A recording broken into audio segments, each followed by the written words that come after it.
Down by 2, now they're out of timeouts. Down by 2, 1.3 left. Down 2, gets a shot off. Down by 2.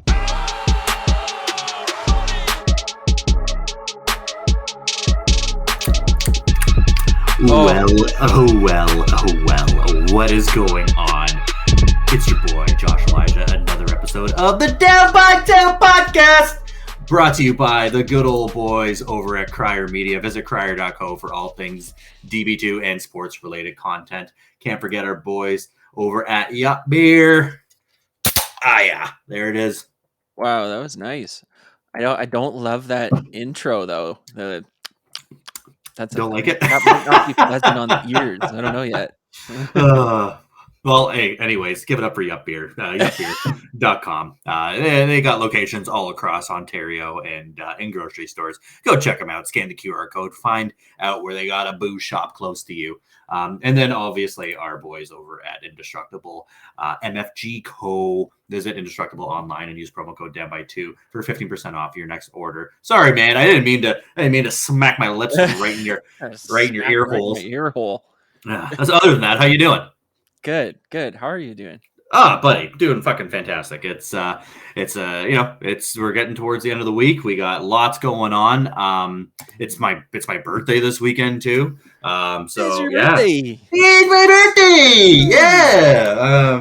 I'm gonna head out to Kitchener to go visit our boy Bradley Master Oldworth, and I'm gonna go check out Dwayne Gretzky. Have you ever seen Dwayne Gretzky before? No, I haven't. Dude, yeah. Next time they're in Toronto. Cover band, right? Yeah, they're phenomenal. Next time they're in London too, we should get your ass out here and we'll go catch a show. They're a lot of fun, man. I've seen them a couple times now, and it's always a good romp. Usually see them with Brad too, so it's gonna be a good time. And then Sunday I'm just gonna drink a couple squeezers and watch some football. That's literally what I got planned for me birthday when I turn 34. 34, man, that's fucking weird. It's just all of a sudden I'm just an old fat lard. So it's 34. Well, yeah, you're married now, so you know it's you're locked in, pal. I'm a fur daddy as well. I'm just I got my girls, my pets, and that's life. And the fat lard life. Just the old tubby over here. But yeah, man, it's gonna be a good weekend. There's a lot of shit going on, a lot of sports, a lot of stuff. Before we jump into anything though, I'm gonna take this opportunity and I'm gonna plug one of a project of mine that I've been working on with a crew of London comedians as well. Not even my brainchild. I got to shout out Pat Tiffin on this as well, because he has been the centerpiece for all of this, and with the vision of the London Comedy Festival, I'm so excited to actually be a part of the inaugural festival going down here in London. It's the first one that we've ever done, and I'm really excited to be on this team and working on this as well. We've got shows across the city stemming from November 23rd, which is a Thursday, all the way to the 25th. London Music Hall. There's 3 different breweries that we got going on. We got Anderson's, we got Forked River, and we got Storm Stayed. All of those beers they're fantastic breweries, and you can find them all in the LCBO and stores as well. So I'm sure you're familiar with some of them as well. As well as our listeners, and they're all based out of here in London, and they've all given their spaces to us to be able to have a festival across those few days as well, highlighted by one big old banger of a show at the Highland Cinema on Warncliffe, just down the road from me here. Actually, it's an incredible festival. Some of the top names in comedy across Canada are coming in for this, and for a first festival, I'm blown away with some of the talent that we were able to get, and it's just been it's been a hell of a ride, and we're a couple weeks out here, and things are moving along, and I want to be able to share the promo code on our show here because hey, we got the platform for it, so might as well go scan that QR code and be able to find a show that is either close to you or that you're available for. Again, shows ranging from Thursday to Saturday as well. A lot of great opportunities to catch some comedy here in London, and really just showcasing some of our hometown talent as well. again, I'm just real pumped to be a part of the first one here, and the many more to come as the years progress as well. So it's 3 days, correct? Yep. And 3 days. Is a show every single day? Mm-hmm. How does it work? The Thursday there's London Music Hall, and then the show that I'm hosting is over at Anderson's. Friday is Forked River and Storm State. Those are the two other breweries that are doing shows on the Friday. And then Saturday is the big show over at the Highland Theater, the Highland Cinema over on Warncliffe. So huge venue, seats over 300. It's I mean, tickets are already selling. I mean, there's the Anderson show, the one that I'm hosting is doing all right now. I mean, there's just a couple more that sold before we jumped on, and I'm really excited. And honestly, with comedy, man, I love doing them in breweries. Like for me, like, look at this. This is a brewery sweater. Like anytime I go do a show at a brewery, I end up with some merch. I'm coming home with a 12-pack, get some swag. Dude, it's just like comedy and breweries, they fucking work together like peanut butter and jelly. It's great, man. It's always just a good vibe. And shows at Anderson's, I've been going down for quite some time. Same thing with Forked River. They've done them over at Storm State before. London Music Hall as well is just one of the more well-known venues. And then the legendary Highland Cinema. It really doesn't get any better than this. Huge comics that have been, all over Just for Laughs, CBC. We got Mike Wilmot, Hunter Collins, Nick Beaton, Jason Allen, all over like any of the major outlets, and they've done all the major festivals. It's really just a great opportunity. Val as well, who you met at the wedding, is going to be headlining one of the shows. There's just so many great comics that also have a tie to London as well, that we've been able to call in some hometown favorites as well. So yeah, man, it's the crew's been working really, really hard on this, and it's been a busy year for myself and a lot of different shit that I've had to take care of. But I'm just very fortunate to be a part of this, and I'm going to be pumping this for a bit this week and next week as well before jumping into festival week. So we will be taking off that festival week, so no show on the 23rd. Just to kind of a heads up, but we're giving you all we got going into that. And speaking of which, our guest on the show, we actually got two. We got the chemistry worked before. Georgie boy jumping on the show with us, gorgeous George Lambracos, our baseball insider, even though he knows it all. Always a great guy to have on the show, and our good pal.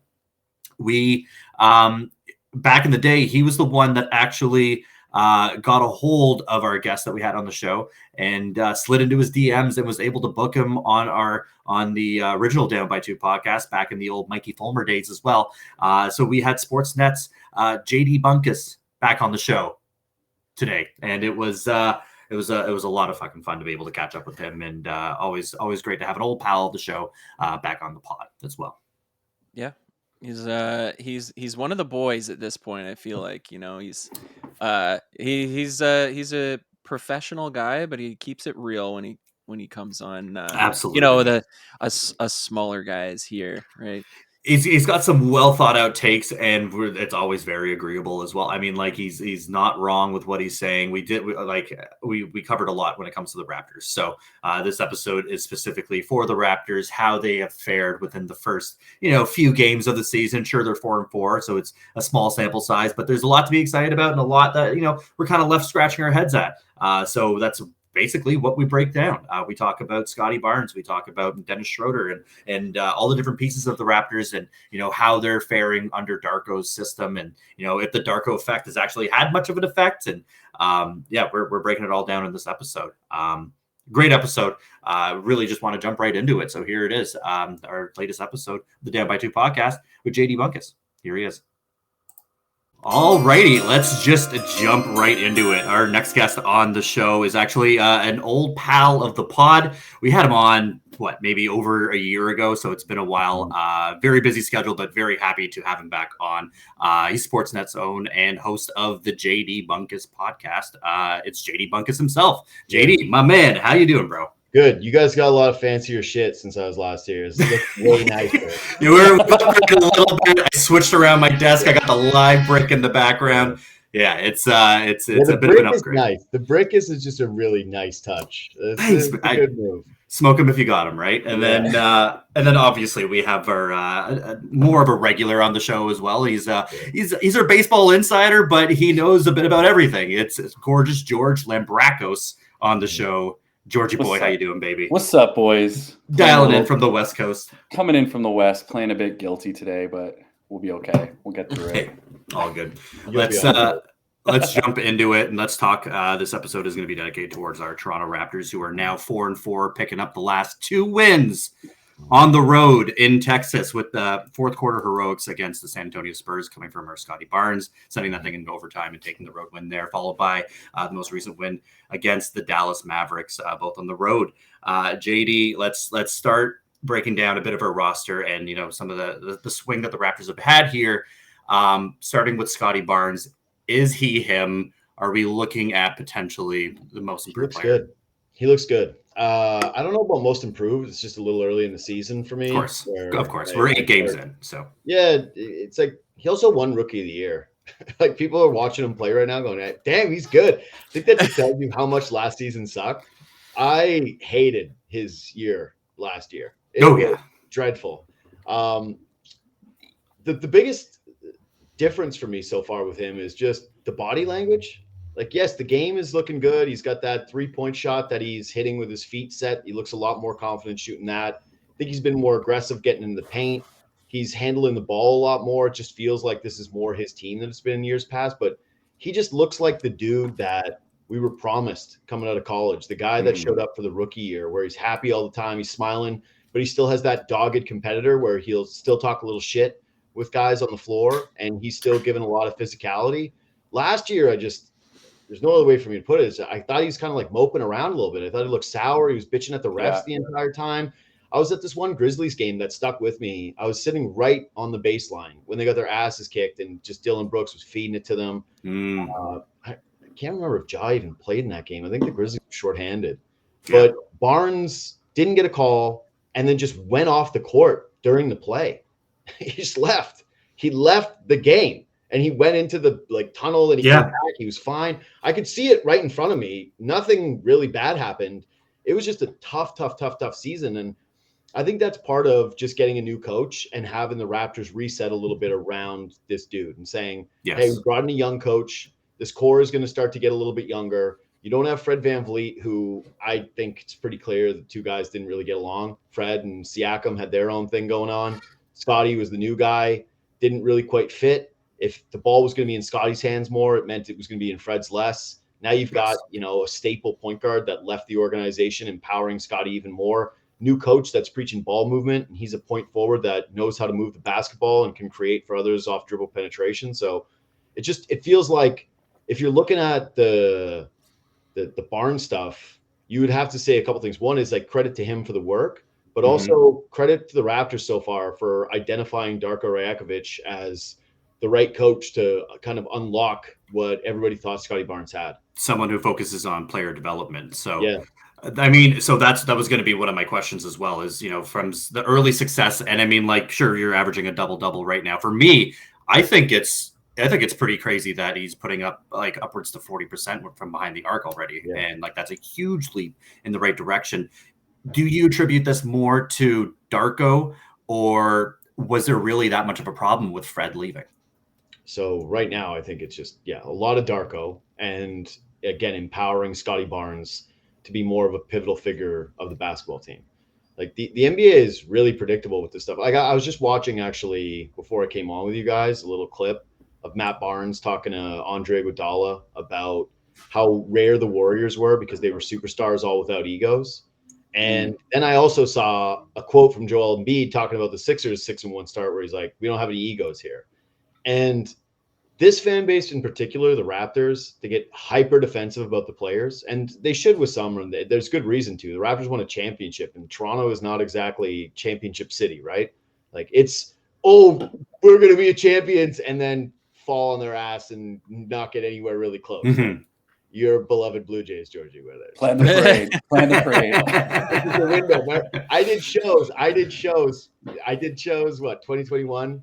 Where I went, man, is this the best window the Blue Jays have ever had? This is incredible. The farm system's loaded. They're spending money. They've got just a future superstar. It's just going to be great. How how many World Series are they going to win? So we're used to dumb shit like that, but the Raptors actually brought a championship. But yeah, I think that there's the clear cultural shift around a guy in Nick Nurse who, not saying Darko doesn't want to win every game, but he's clearly playing the long game here.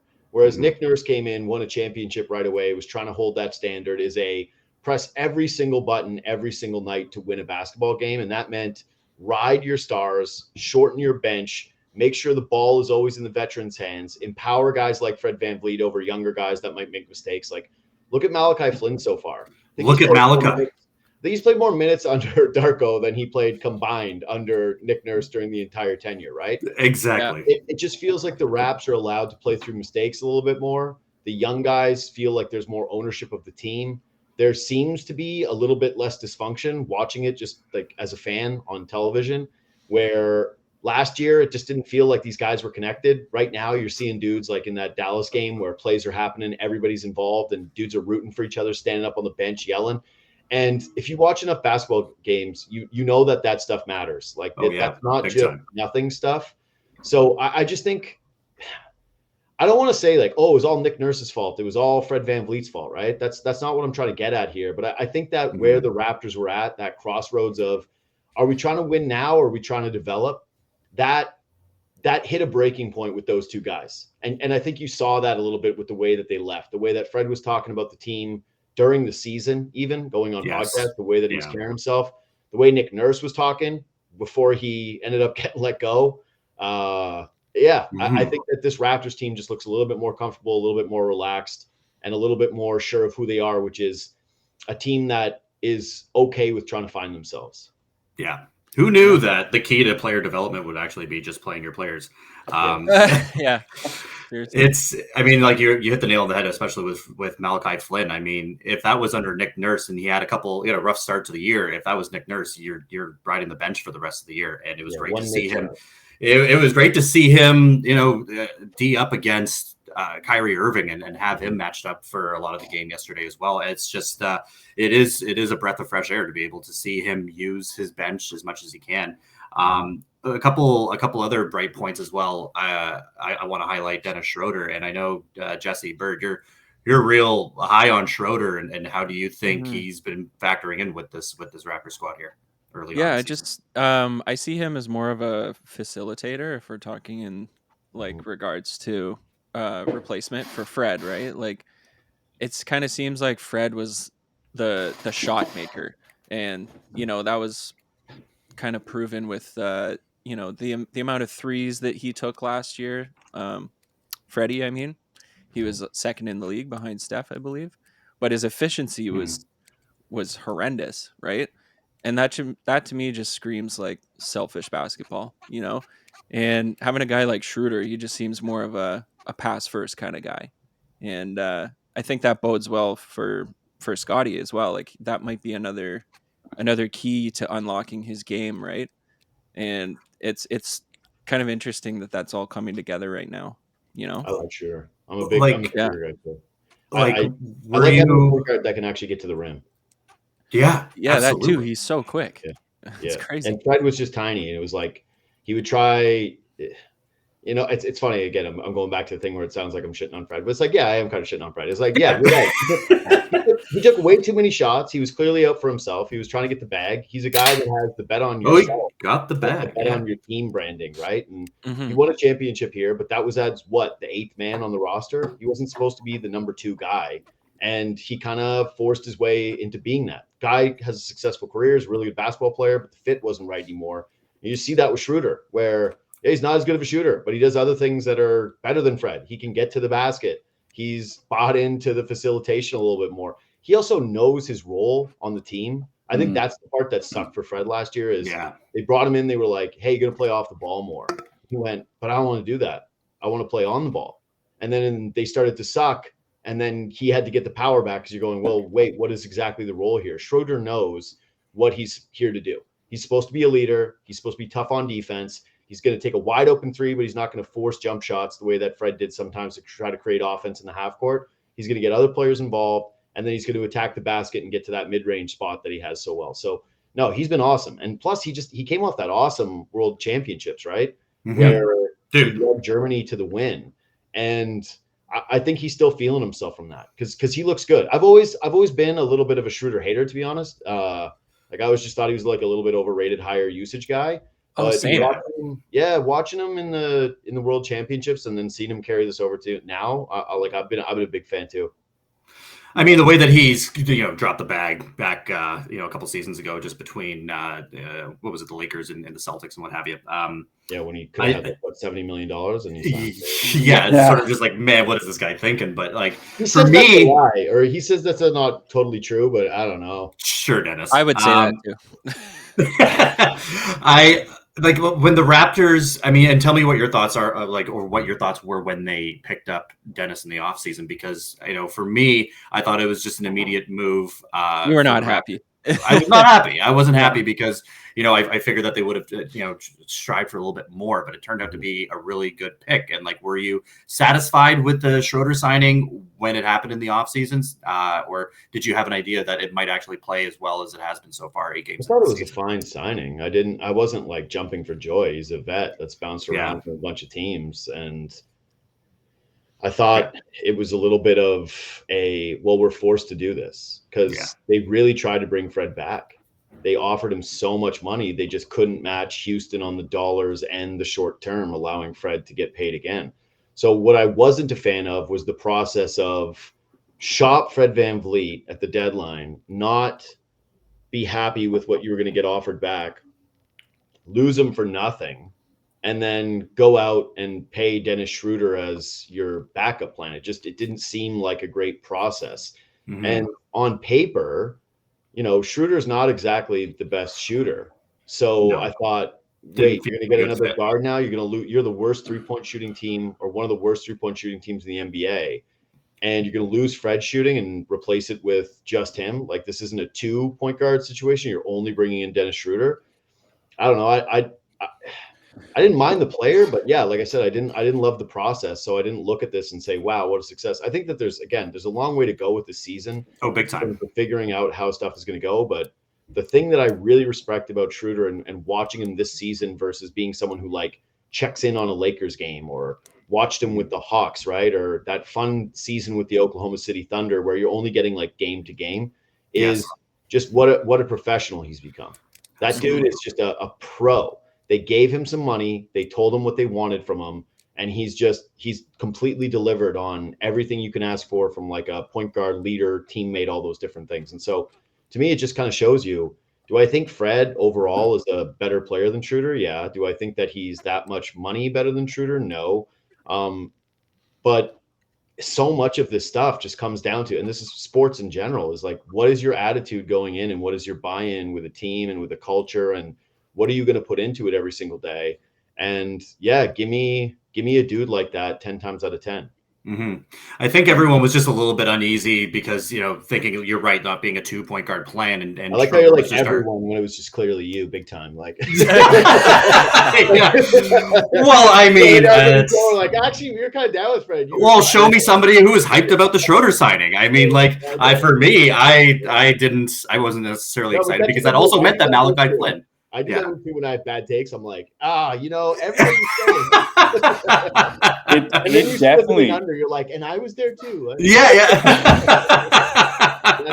That's the way. Well, I mean, maybe Jesse was the only one that was actually excited about Schroeder, but I mean, at the end of the day, I didn't hate it. No, not at all. It really seemed like a second choice signing. That was my first thought right away. I was like, this is an absolute second choice signing, but the way it's working out is fantastic. Like watching this guy run around the court is I can't really remember a point guard where we had that just had wheels, like just wheeling back and forth. Like it's a lot of fun to watch.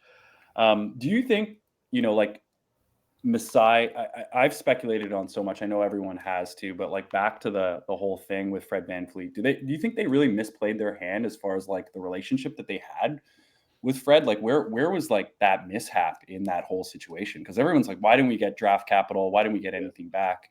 And I can't seem to really like figure it out. Obviously there's some mysteries, but what do you think? I've had the same opinion about the last 2 point guards that this organization's had, which is they should have traded both earlier.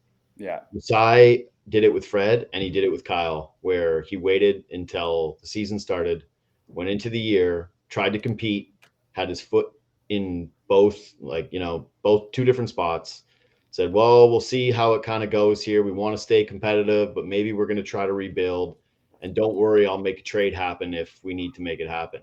We had tribute videos for Kyle Lowry. I'm pretty sure it was after a game against Denver. We thought that was his last game as a Raptor. And I remember the media kept him for like an hour, and Lowry hates doing that stuff. Yeah. And then he was just back. People went, well, what the hell? And Masai went, well, I just didn't get the offers and I wasn't going to give them away for free. And so he stood pat. And he trades him in the offseason, and it's not really a good trade. People went, well, this is not bad because Precious Achiuwa. It's like Precious Achiuwa was whatever. You can get a Precious Achiuwa pretty much anywhere until you actually see it. And they got a bad contract back in Goran Dragic, who, didn't really want to play here and was a problem pretty much from the jump. And actually ends up being even worse for the Raptors because pretty sure they dealt him in the Thad Young trade, right? Which was also packaged with a first-round pick. Yeah. And that cost them out on Walker Kessler. And then same thing with Fred. They had that playoff series against the Sixers, and I went, this should be done. You just figured it out. You had a series against the Sixers, and Fred struggled the entire second half of the year. The team didn't look right. It didn't look like he was going to fit. Move Fred, and they didn't. And it's my fear a little bit about this season too, which is they double clutched on Siakam as well. They didn't get the offers that they liked, and they've held on to him, and now he's coming to the season. And last night against the Mavs was awesome. Yeah. But overall, it's hard to project forward and think that given his age, given where Barnes is at, given the rest of the team, just the money that they're up against, like people want to act like there's no salary cap because there's a luxury tax in the NBA. It's getting more and more punitive. So it's going to be harder and harder for places to do this. And I don't think that ownership is going to buy in for a team that's, getting a 6 seed to start to pay into the luxury tax. So you have a little bit of concern that they did it again, where they couldn't make that move early enough. And I get it. Masai's had some perfect trades throughout his tenure as Raptors GM or president, whichever role he's been in. They've just nailed some, right? They nailed the Kawhi Leonard trade. They had ones before that, like the Bargnani deal, getting Lou Williams for John Salmons. Like he had basically just an entire trade record of, I only dominate you. And it feels like he's just never been able to come off that perch and make a deal that isn't an immediate slam dunk. And so with Fred, I think that was the issue, was they hadn't given him a new contract. They couldn't figure it out. They didn't do it during the offseason. He came off of as soon as they knew that, as soon as it was like, hey, I'm going to wait until free agency, they should have said, well, you know what? We got to move you now because we can't go into a season and then have our backs against the wall and then potentially lose you for nothing. So I think that it's easy for me to sit here with the hindsight, but I believed that all along. And I was telling everybody who would listen to me, time to trade Fred, time to trade Fred, time to trade Fred after the Philly series. Everyone said I was nuts. And then, it ends up being one of the ugliest, worst Raptors season in recent memory, and they got nothing for him. So, I just hate how they got there. And I believe Masai is still one of the best executives in basketball, but I've lost my trust that he is just going to be able to nail these trades on the fly in the middle of the season with some of the team's most important players. Yeah. You did touch on Pascal Siakam, and I kind of want to circle back to that. And obviously, having a great game, his first real good one of the season. A lot of people are saying that he's disengaged and that he just doesn't really seem that into it. I mean, I see a little bit more on the defensive end and him putting a lot of effort into it. What are your thoughts on that? Obviously, this contract situation is obviously looming over him as well. Do you think that he's disengaged? What do you say? It is. If you guys were at a company for 8 years and you accomplished work at that company that had never been done before, and then you went and said, hey, I need to get a raise, small, like a raise. I want to make sure I want to be here for my life. I love it here. I'm committed to this. And then a new guy came to the office. Yeah. And they were like, we're going to give him a lot of the stuff that you want. And hold off. We'll pay you. I don't know. We'll figure it out. We'll see. You feeling good? Yeah. No, fair enough. Not at all. Fair enough. Fair enough. Yeah. Like I hate it when people say athletes are human beings. Like this is a big deal, shocking revelation, because most of the time it's done with just extreme things. But I do think sometimes we lose the human element here a little bit with Siakam. Is this guy came here, refined his game here, won a championship here, has been basically a total buy-in guy the entire time. He wanted a crack to be the man, and his numbers were pretty damn good. He's been pretty solid. He's kind of sucked in late game situations. I think we've kind of found out that he's not that guy. He's had some tough playoff moments, but also some good ones. Like he stunk to start that Sixers series, and then he started to light it up and look really good. Like he found himself. Yeah. He's a really, really, really good player. I got a lot of time for Siakam. I got a lot of time for his game. I just look at it and say, how does this work from, a human, the human parts of this? How do you get Siakam to take less money with the Raptors, less role with the Raptors, all buy-in with the Raptors while they try to figure out and turn Scottie into the number 1 or the 1A to his 1B? It's just tough, man. Like I get it. People say that's the way that they won a championship was with him being the 2 player. I don't even really think he was the 2. It was Lowry some nights. It was Marcus Gasol in the playoffs. People forget just like how good he was and how important. Like if you run back those tapes, you watch those games, you will find a lot of games where you go, I think that Gasol was actually the second best player in this game, second most important player in this game. Oh, absolutely. They don't win a championship if they don't have him. That's what I mean. And I just think it'd be really hard to tell Siakam, who I think is like 28, 29, and he's getting around there. Yeah. Like, hey, you got to be the co-pilot now to the 21-year-old kid, to the 22-year-old kid. That just, I don't know. I don't really see it working. I think that there's a lot of paint clogging stuff, especially since they went out and got Jakob Poeltl. I liked the closing lineup the other night. I think that can look good against certain teams. I think it's a lot tougher when they're facing, the Celtics or the Sixers, like real competitive teams that have really good big men. But yeah, I think that this is the problem that they are holding with Siakam, is that they've got a really good player, like an all NBA caliber player, but he probably doesn't fit the timeline. He's being asked something that I don't think the average person would deal with at all, like the scenario that I outlined. Yes. And then they've got hungry teams that are trying to take shots and offer Masai trade offers that are like, hey, here's Atlanta's couple crappy picks and the 13th overall guy in a draft. And the Raptors are like, God, we got to do better than that. But just the clock is ticking here. And if you're not going to give them a big bag, like you had to, it just feels like they already had to make this decision. Like you either were going to move them and accept that you weren't going to get as much back as you thought, or you were going to extend them. And now they're in that same shitty place where a guy doesn't have a contract and the trade offers are low. And we've seen this play out. And every time we've seen this movie, it ends really poorly and people start going like, how the hell this happened? It's like, history looks like it's repeating itself a little. So I'm nervous about it for sure. Well, that's my question. Do you think Masai, is it come trade deadline? It's so early in the season. It's so hard to be able to tell, what it's going to look like come the trade deadline. But he seems to always talk about having, whatever offers we had at the deadline, we'll be able to make in the offseason as well. I mean, he's going to have to answer some questions come this deadline. I mean, regardless of, if the Raptors are another 500 team or if they actually have a chance at placing the top 6 in the Eastern Conference. Well, yeah, they can't let Siakam walk for free. They just can't. They can't have it. So it's going to get resolved one way or another. Either he re-signs a big contract that they can't really afford, and then all of a sudden the dominoes start to go to OG. Like that's the thing, man. They've got Gary Trent, they've got OG, they got Pascal. There's a lot of guys that need big bags of money, and I'm telling you, they do not have enough for all of these guys. They are not going to go into luxury tax to retain a team like this. It's just it's not going to happen. So eventually something's got to give. I think Gary Trent is for sure a goner at some point this year. I just don't. I'm surprised he's back, but yeah. Yeah, well, they brought him back because again, it was just there was no trade to be made for him. Nobody. I think he was very available at last year's deadline, but the Raptors just said the same thing where they're like, why aren't we running this guy back? They also need shooting, so in theory he should be able to work with this team. But it's.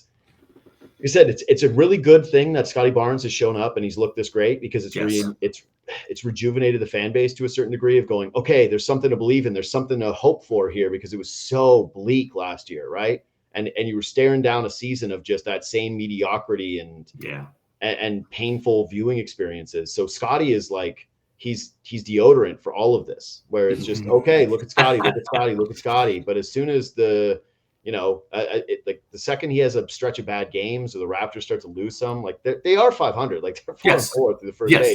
They had this awesome game against the Mavs, but they've also laid eggs against like the Portland Trailblazers, who are actually slightly better. So that one's not as bad, I think, as it got made out to seem at the time. But I don't hold their losses to the 76ers.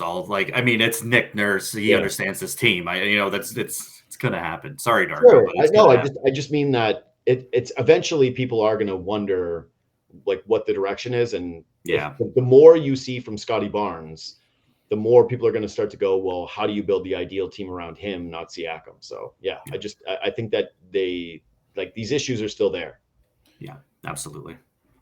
One more time, JD Bunkis from Sportsnet. Buddy, thank you so much for jumping on the show. Really do appreciate it. Before we let you go.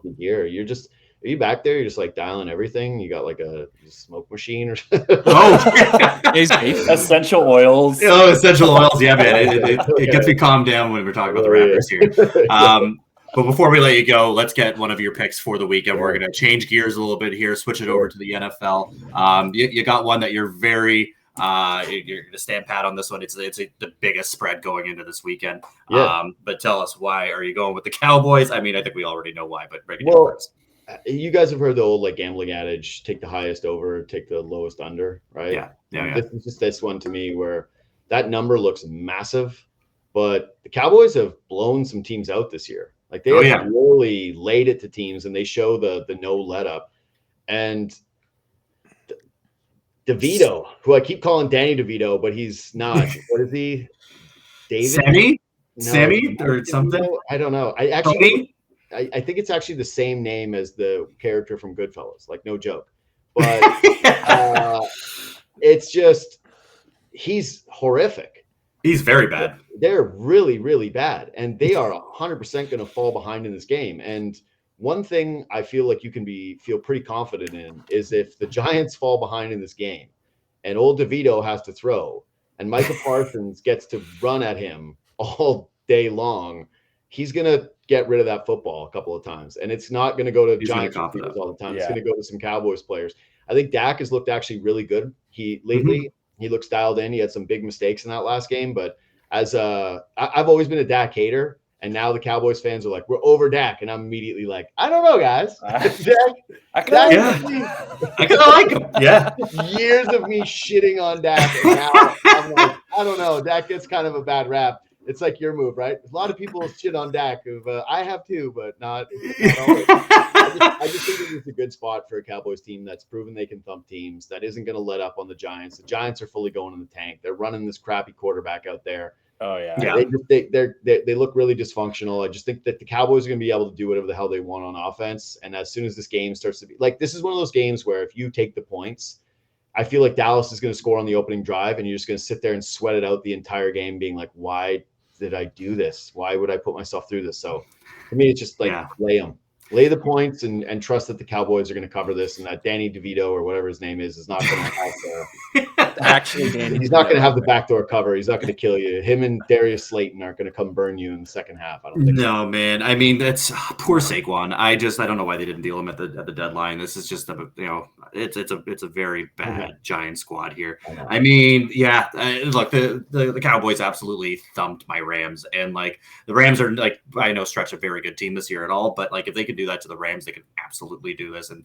demolish the New York Giants, which, if they made Aaron Donald beg to trade for them. That's how bad that they beat you guys. I don't want to talk about it. I want to leave the Rams. I don't care about my legacy here. Let's get me the hell out of here. Good culture right there in LA. That's a good one. Please come get me, please, oh please. Please. Oh man. Well, I mean, if you're taking -17.5, it almost begs the question if you're going to take the under on that game too, because if the spread is so big, you're just expecting a giant blowout, and I don't see the Giants putting anything more than a field goal on the board, if that against the Cowboys. So whatever the under would be, which I was going to say I feel like it's probably like 38.5. So yeah. I mean, I could definitely see this being a 38-0 game. Yeah. I don't know. I'll probably just play the spread. Because I just want to, in a game like that, I'm just going to be rooting for Cowboys points. I'm just going to be like, put up touchdowns, give CD his numbers, try to pile up the points, try to pile up the stats, and then just let the defense do work. And then, watch DeVito get of his Annihilated. game. Good on you if you have Dallas's defense. Like, I don't know, right? Like last week against the Vikings, I was scared to bet the Falcons because I was like, I don't know, was it this Bryce Hall guy? I went, I've never seen him before. They drafted him. He's been with the team the entire season. Like, this is the practice squad quarterback. This is not Tyrod. He's not their backup. He's their third string guy. Yeah. I don't know where the hell he went to school. I don't know anything about him. All I've seen is that when he steps into football games, when you ever do the game with your buddies where you're like, hey, could you complete a pass? Or like, could you run 2 yards? Yeah, like that's what DeVito looks like with the Giants. So, it's just replacement quarterback. Yeah. It's like I don't even know if he had a stint in the XFL. So I mean, like it's looking pretty I'm spooky. Sorry, DeVito. I'm sorry, buddy. Like you're a common man. You're a common man, so I should have your back. But I'm gonna make money off you, dude. I gotta get mine. One more time, JD Bunkis, my man. Thank you so much for jumping on the show. We really do appreciate it, and hope to have you back on again soon. Yeah, absolutely. Cheers. We have it one more time. That was JD Bunkis from Sportsnet, and check out his own show, JD Bunkis Podcast as well. Always a fucking beauty to have on the show. It's great to have him on. He's a legend. Leggy. Moving right along, we stopped talking about the picks right at the end over there. So we're going to pick things right back up with our ding, ding, ding. DB2 Bets brought to you by Bodog. Visit the link in the comments in the bio.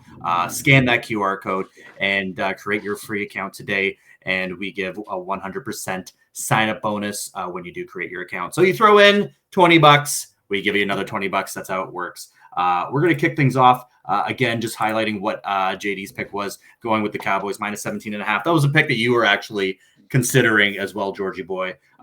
It's an easy pick. We've already discussed it. But this is the one that you were bouncing back and forth between, but you ended up going with the Arizona Cardinals money line plus 105.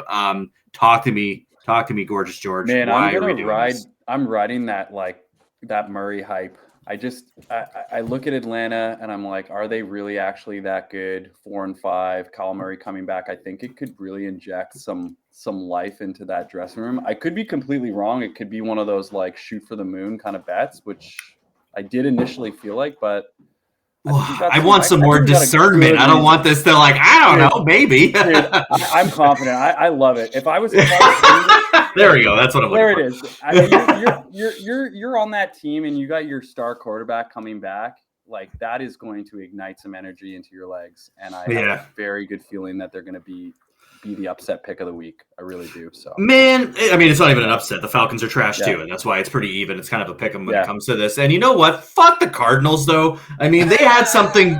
No. Just as an organization, like poor Joshua Dobbs. All right, like look, they had him as their quarterback. It's like, hey, I guess you may be the quarterback for the season. We don't know. We'll see when Kyler Murray comes back.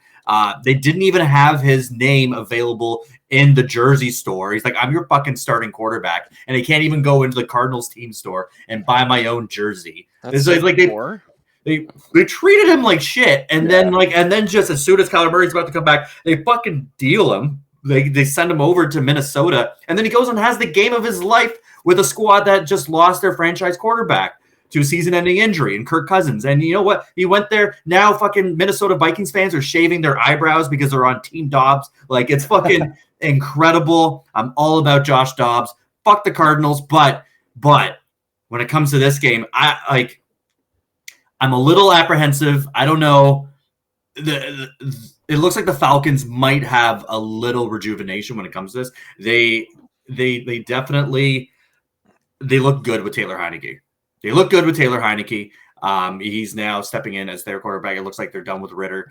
That's the only thing. They got some pieces. It's just their coach is just so fucking stupid. Arthur Smith, I don't understand him. He does not know. He just doesn't use Bijan Robinson anymore. He doesn't use Kyle Pitts. I just don't understand some of the play calls that he has. So you might be right on this one. And, I definitely do like McBride, who stepped in for in the tight end position as well. I mean, you got Hollywood Brown, Kyler Murray. There are some good pieces there on offense, defense. And I mean, jury's out on that. So, and this adds a little excitement to a quote unquote shit ass matchup. Yeah. Absolutely. Get some money on it. This is the only reason you guys are going to be watching it. Yeah, I Absolutely. mean, I'm not going to be watching it. I mean, I'm definitely going to be watching the game that I have my pick for, which is actually the let's switch it over here. I'm going to go with the Lions. They're playing at the same time as the Cardinals and Falcons. So yeah, I'll probably watch the Detroit Lions as they go into LA to face the Chargers, and they're favored -3 or favored on the spread at 3 points, and odds are -110 available on Bodog. Look, this is. It's a favorable matchup on the road going into LA. The Detroit Lions are coming off a bye week, so they're well rested. You may get David Montgomery back in as well. There's a lot that's trending in the right direction for the Lions and not as much for the Chargers. You are playing with an injured Justin Herbert, right? Even though his middle finger it was broken, but it was not on his throwing hand, it still plays a factor into his play. Like, you're constantly thinking about it, worrying that you don't fall on it. It's just it's constantly lingering there. I don't necessarily. I didn't think they actually played a very good offensive game against the Jets. I think the Jets actually had their number on that Monday night game. It's just Zach Wilson just can't produce offense. Like, it was just a very brutal game to watch. But with that being said, they played the Monday night in New York, and then they're all of a sudden traveling back all the way back to LA now as well. So there is the time change. You're playing on a shorter week, and then also you're down 2 of your top receivers. So, I mean, you got Keenan Allen, Quentin Johnson. I'm not sure if he's going to be the answer. They're going to have to start passing to him sooner or later, or maybe they just don't. Austin Eckler hasn't been the greatest since coming back from his injury either. There's just a lot of question marks when it comes to this Chargers team. And, the Detroit Lions, on the other hand, are playing like incredible football. They're, minus that loss to the Ravens, where they actually got shit pumped. They've been looking real strong, both on offense and defense. Everything is humming. I kind of like where they're standing at right now. I don't think that they should change anything. So, I mean, I definitely like them going into SoFi and handing an L over to the Chargers. I actually think that it's good at like -3 is, I think, a great spread. I think they're going to dummy that. I think they're going to. This is a great pick. I love this Detroit Lions team, and I'm not a fan by any means. And buddy, I just bought an Amon-Ra St. Brown jersey. I'm fucking ready to go, man. Yeah. I'm all about the Lions. I'm all about restoring the roar this season. I fucking love it. It's great. Huge. And you got I am a little biased with my fantasy. I have Gibbs and Laporta, and they're pretty sexy. Laporta, man. The backfield between their tight ends and their running backs, when you get Montgomery back, that team is filthy. It's crazy. I mean, like, they know what they're doing, because like you look at them get rid of Hawkinson, right? They get rid of TJ Hawkinson, and then boom, they got Sammy Laporta. They let DeAndre Swift go, boom, and Jamal Williams, and then now you got David Montgomery and Jahmyr Gibbs. I mean, like, it's they're very confident in the moves that they had, and it's been working out pretty well. And I mean, I'm all behind Dan Gamble. I'm behind this pick. -3, lock it in, and the odds are -110. Bodog is the one that has those odds as well. So make sure that you go and create that account, get that sweet sign up bonus. And Birdie, we're gonna switch things up. We're gonna hit the hardwood here and tell us about the Thunder money line +120. I like this game. We were talking about this earlier. It's a fun one. It's a real fun one. Talk to me. OKC's that up and coming team to watch, like the team that you tune in on a Tuesday night to catch. They're the exciting young squad, and I like this game. I like the return on this. OKC's been rolling ever since SGA came back from that knee sprain, and man, they're firing on all cylinders. And hell yeah, you look at Sacramento and what they did last year. Like, it was a great story, but I do think they overachieved a little bit. And you're kind of seeing that a little bit this year. It's just not translating quite the same. And the rest of the league has kind of figured out how to play them a little bit, and they don't really see that much of much growth coming from Domantas Sabonis as well. Mind you, he's been great. He hasn't really unlocked that level that I think people expect of him. Like, because he got sheltered a little bit in Indiana.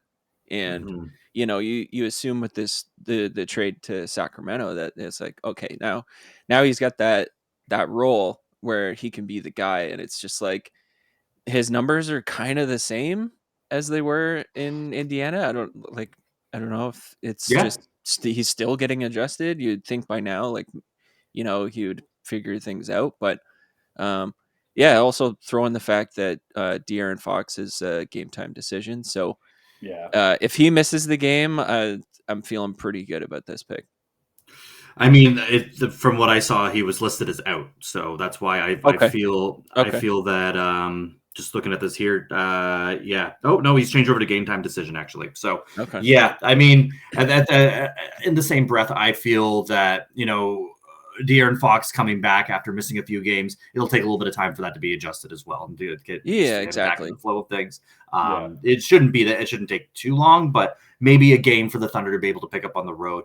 Plus 120, it's kind of a pick 'em at this point, but Bodog has him at plus 120. I like it. I mean, there's no point in even taking the spread on that. This is a fun game, and I mean, dude, let's just talk about Chet Holmgren for a quick minute here. I mean, daddy. It's gonna be a tight race between him and Wemby. Like, this shit's exciting, man. Yeah, and I think it's even more impressive the fact that he hasn't played basketball in a year. Like, man, Wemby's been playing. He's looking great, and it's I don't know. He's kind of thrown to the wolves a little bit, and he's getting better game to game. Like, you can see it. It really is, and it's just a matchup nightmare. Like, how do you plan for him if you haven't faced him yet? I mean, it's between that and Giddey's taking a little bit of a backseat for the first little bit, and I feel like he'll be accustomed a little bit more. But between him and Williams, and then obviously Shea, this is a very exciting squad, man. Even man, you got Lou Dort too, and he's just a dog. A bunch of dogs on that team, our friend Pat Beverly likes to say. Bunch of dogs, just like Bodog. Love it. Birds pick Thunder money line plus 120, nice. And I love all these picks. Make sure you go create your Bodog account and place them. Slap a 20 on them, and maybe put them together in a little fruit and yogurt parfait. But that about does it for this episode. One more time, JD Bunkis, and that was George Lambrakos as well. We got Birdman up in the corner. You got your boy Jish. See you guys next week. We're going to be doing our Grey Cup coverage on Thursday, bringing in Griff from YWC Football Talk as well. And we're going to be doing all our Grey Cup coverage before we head down to the Hammer to cover the Grey Cup. But for one more time, DB2 crew, peace.